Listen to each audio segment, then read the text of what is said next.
Hello my dear student, you are most welcome today in this my online class belonging all the student class 12. Dear student, before it or in my previous virtual class you have read class 12 English poetry chapter 3rd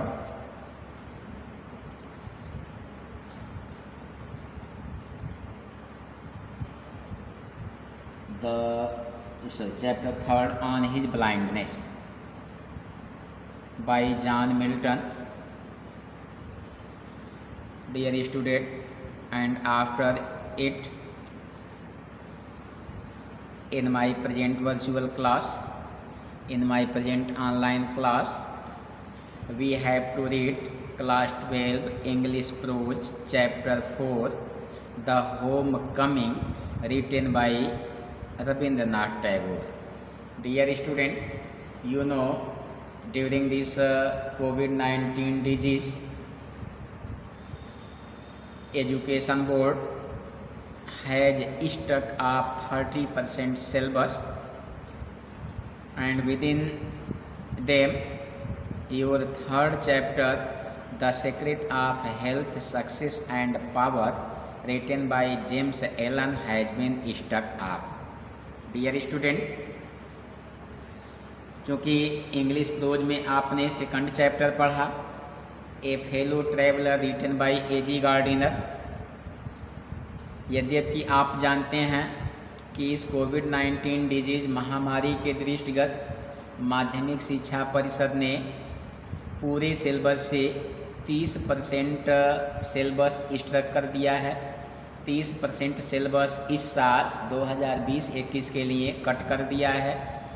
तो उसी cutting के दौरान जो आपका तीसरा chapter है English pros का, the secret of health, success and power, इसे माध्यमिक शिक्षा परिषद ने इस साल 2020-21 के लिए यूपी बोर्ड से स्ट्रक कर दिया है, बाहर कर दिया है। तो इसलिए हमें तीसरा चैप्टर पढ़ना नहीं है, the secret of health, success and power, written by James Allen. इसलिए अब हम आते हैं chapter 4 the homecoming by Aryan Tagore. The homecoming, home माने गृह या घर, कमिंग वापसी, द होम कमिंग गृह वापसी, घर वापसी। Dear student, come about the author. सबसे पहले आइए अबाउट द आथर के विषय में हम लोग पढ़ते हैं। Rabindranath Tagore, the distinguished man of letters, was born in Calcutta, Kolkata on 7 मई 1861। रविन्द्रनाथ टैगोर, जिन्हें पत्रों का एक महान आदमी कहा जाता है, उनका जन्म 7 मई 1861 को कलकत्ता, जो कि अब कोलकाता के नाम से प्रसिद्ध है, वहाँ पर हुआ था। He got his education at home, उन्होंने अपनी शिक्षा घर पर ही प्राप्त की। ही वॉज ए ग्रेट पोएट, वह एक महान कवि थे। ड्रामेटिस्ट, नाटककार थे। एंड नावलिस्ट, और एक महान उपन्यासकार भी थे। He is a world famous figure, वह विश्व प्रसिद्ध या विश्व ख्याति वाले व्यक्ति थे। He won the Nobel prize for literature in 1913 for his collection of poems Geetanjali.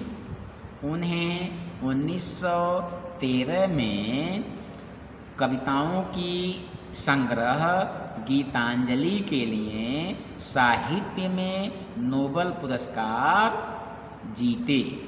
His famous works are Gitanjali, उनकी कुछ प्रमुख कृतियां हैं जिनमें Gitanjali, the crescent moon, fruit gathering and lovers gift. उनकी कुछ प्रसिद्ध कृतियां Gitanjali, the crescent moon,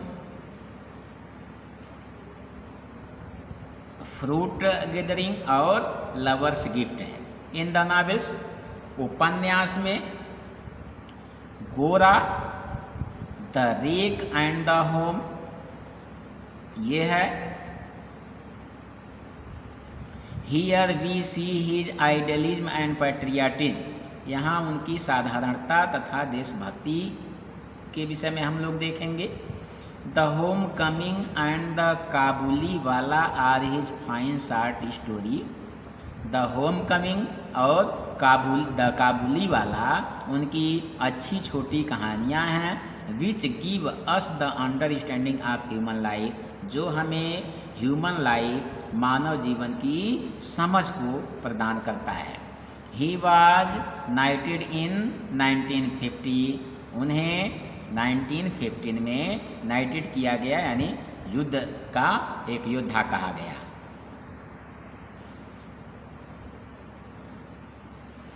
but he gave up the knighthood in protest against the Jallianwala बाग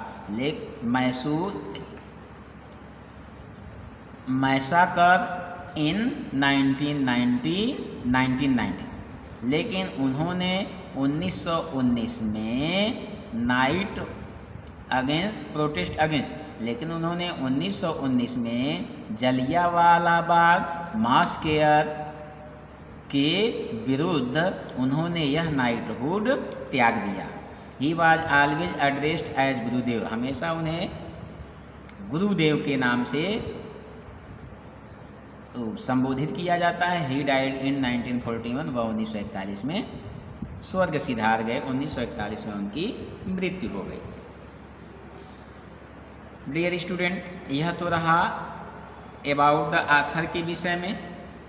अब चलते हैं अबाउट द लेसन के विषय में। आइए अबाउट द लेसन के विषय में।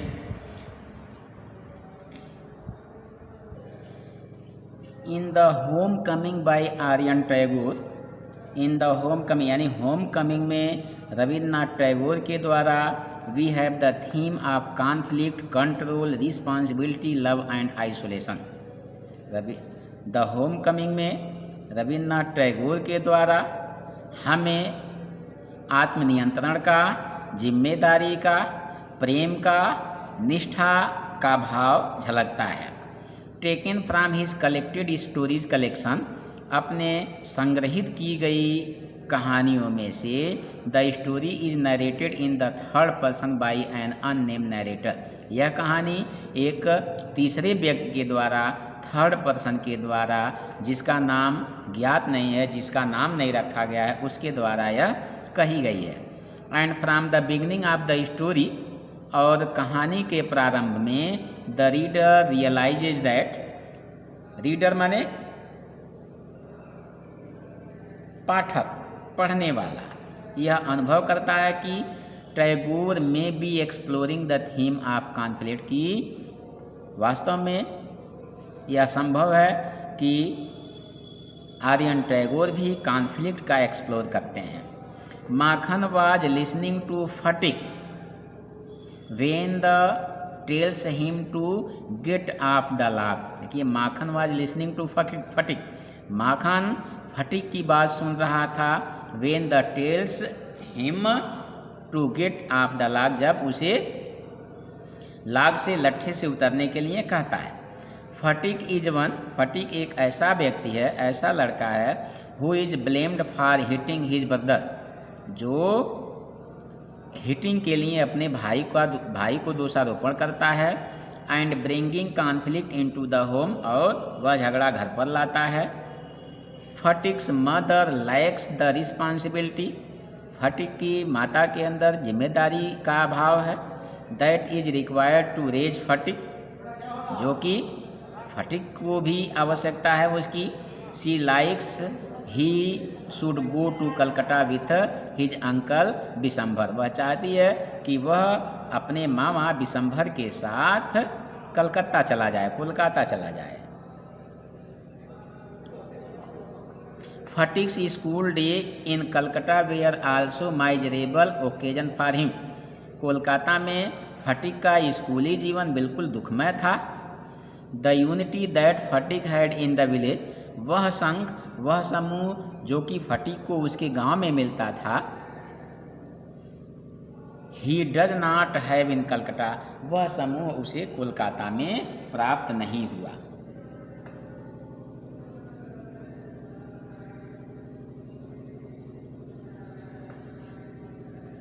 A difficult role for any 14 years old boy to play, particularly when they are not getting support that they need from adults around them।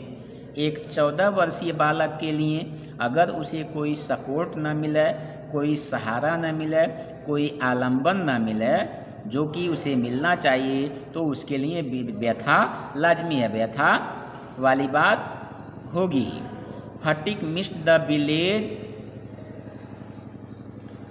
Is noticeable by the fact that, Phatik का गांव के प्रति जो लगाव था वह इस बात का संकेत है कि he attempt to walk home to the village, कि वह वापस अपने गांव की तरफ आने की चेष्टा करता है, but instead manages to make himself sick, लेकिन आने के चक्कर में वह बीमार पड़ जाता है, उसे फीवर हो जाता है, बुखार हो जाता है, बीमारी हो जाती है। The end of the story is also interesting as it becomes clear to reader that, कहानी का समापन भी बिल्कुल रुचिकर है, क्योंकि पाठक को स्पष्ट हो जाता है कि Phatik due to his illness is delusional, की बीमारी के कारण फटिक बिल्कुल गतहीन हो जाता है। It is there where the blame of Phatik's premature death lays, और यह ऐसा ब्लेम जो कि फटिक को डेथ की तरफ ले जाता है।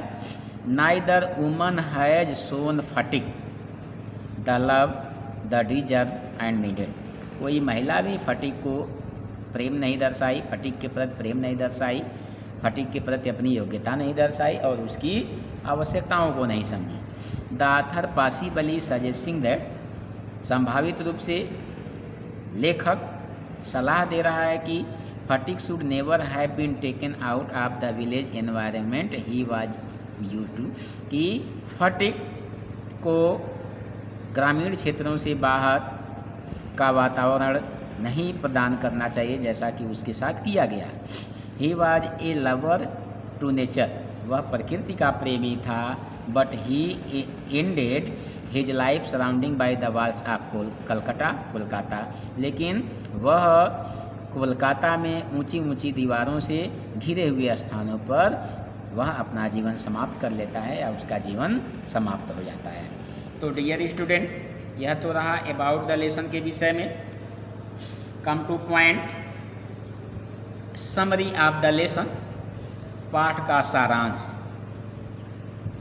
14, देखिए स्पेसिफिकेशन ऑफ 14 ईयर्स बॉय, 14 वर्षीय बालक का विशेष विवरण।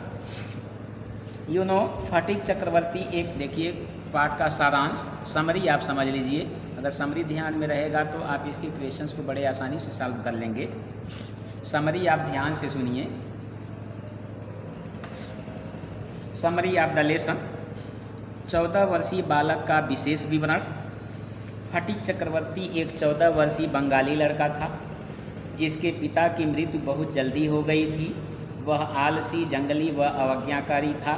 उसका छोटा भाई माखन चक्रवर्ती चुप रहने वाला, अच्छा और पढ़ने का शौकीन था। फटिक प्रत्येक दिन नई शरारत करने के बारे में सोचा करता था। एक नदी के पास रखे हुए लकड़ी के लट्ठे को, जिसको कि नाव के आकार में मस्तूल आकार दिया गया था, पानी में ढकेल दिया। माखन ने इस पर आपत्ति जताई और लकड़ी के लट्ठे पर मजबूती से बैठ गया। घर पर जब इस बारे में पूछताछ की गई तो उसने अपने भाई को ही नहीं बल्कि अपनी माँ को भी पीटा। अगला, टर्निंग स्टेजेस, परिवर्तनकारी चरण। कलकत्ता शहर से जब उसके चाचा उसके घर पहुँचे तो वे उस लड़के को साथ लेकर कलकत्ता जाने को सहमत हो गए ताकि वह वहाँ शिक्षित हो सके। लड़का जाने के लिए बहुत खुश था, लेकिन माँ उदास थी। किंतु थोड़ा राहत भी महसूस कर रही थी। वह अपने मूल गांव के घास के मैदान, पहाड़ और नदी को भूल गया। वह स्कूल में जाकर विफल हुआ और घर में हमेशा पूछता रहा कि छुट्टियां कब आएंगी, when the holiday will come. Next scene of uncle's house, यहाँ चाचा नहीं मामा होगा, मामा के घर का दृश्य। फटीक के मामा के अपने 3 पुत्र थे। उसकी मामी को अपने परिवार में किसी नए सदस्य का जुड़ना पसंद नहीं था। एक 14 वर्षीय लड़के को अपनी समस्याओं का सामना करना होगा। वह तेज़ी से बढ़ रहा था। वह न तो बच्चा ही था और न ही एक नवयुवा। वह तो बीच की रेखा को पार कर रहा था। वह अपने गांव के घास के मैदान, पर्वत एवं नदी को भी भूल गया था। इसलिए उसे आश्चर्य नहीं था कि वह स्कूल में असफल हो गया। स्कूल में किसी भी प्रश्न का उत्तर वह नहीं दे पाता था और स्कूल में रोजाना बुरी तरह पिटता था। उसके चचेरे भाई भी उसका उपहास किया करते थे। वह घर लौटने के बारे में अधीर हो जाता और हमेशा पूछता कि व्हेन विल द हॉलीडे कम, ये छुट्टियाँ कब आएंगी। हरासमेंट फ्रॉम आंट, मामी के द्वारा उसका उत्पीड़न। वह अपने गांव की चीज़ों की बात करता और कहता, माँ मुझे मत मारो। एक दिन फटीक अपनी पाठ्य पुस्तक खो बैठा और उसकी मामी ने उसे बहुत डांटा, उसके साथ दुर्व्यवहार किया। यह उसको पूरी तरह टूटने के लिए पिछले आघात की तरह लगी। फिजिकल एंड मेंटल रिएक्शन, मानसिक और शारीरिक प्रतिक्रियाएं। एक दिन स्कूल के बाद बरसात की दोपहर में फटीक चक्रवर्ती को बुखार व सिर दर्द महसूस होने लगा और उसने कहीं आश्रय लेना चाहा और वापस घर नहीं गया। क्यों? क्योंकि वह अपनी चाची को और परेशान नहीं करना, अपनी मामी को और परेशान नहीं करना चाहता था। अगले दिन उसको ढूंढने में पुलिस से मदद मांगी, तब कहीं जाकर उसे ढूंढ पाए। पुलिस की सहायता से उसे ढूंढ लिया गया और उसे घर ले आए। वह कांपते हुए बेसुध होकर गिर गया। सॉरोफुल एंडिंग, दुखद अंत। उसने बहुत सी चीज़ों की बात की, अपने मूल गांव के बारे में बात की, अपनी माँ से उसे न मारने को कहा। उसने गांव की नदी, स्टीमर, नाविक के गहराई के निशान दिखाए। वह व्यग्रता यानी बेचैनी से अपने हाथों को ऊपर नीचे कर रहा था। उसकी यह हालत डॉक्टर को अत्यंत गंभीर लग रही थी। गांव से उसकी माँ को बुलाया गया। जब उसकी माँ आई तो वह बहुत रो रही थी। वह मृत्यु यानी स्वर्ग के निकट था। उसके अंतिम शब्द थे, माँ व्हेन विल द हॉलीडे कम। पहले तो पूछता था व्हेन विल द हॉलीडे कम, छुट्टियाँ कब आएगी। अब कहता है mother the holiday has come, माता जी छुट्टियाँ आ गई। तो डियर स्टूडेंट, यह इस पूरे पाठ की समरी है, यह इस पूरे अध्याय की समरी है। इसी से संदर्भित चीज़ें आप पढ़ेंगे। आई होप कि आपको समरी समझ में आई होगी। अगर किंचित कोई दिक्कत है तो आप निसंदेह कांटेक्ट कर सकते हैं, पूछ सकते हैं। कोई भी दिक्कत हो तो धन्यवाद।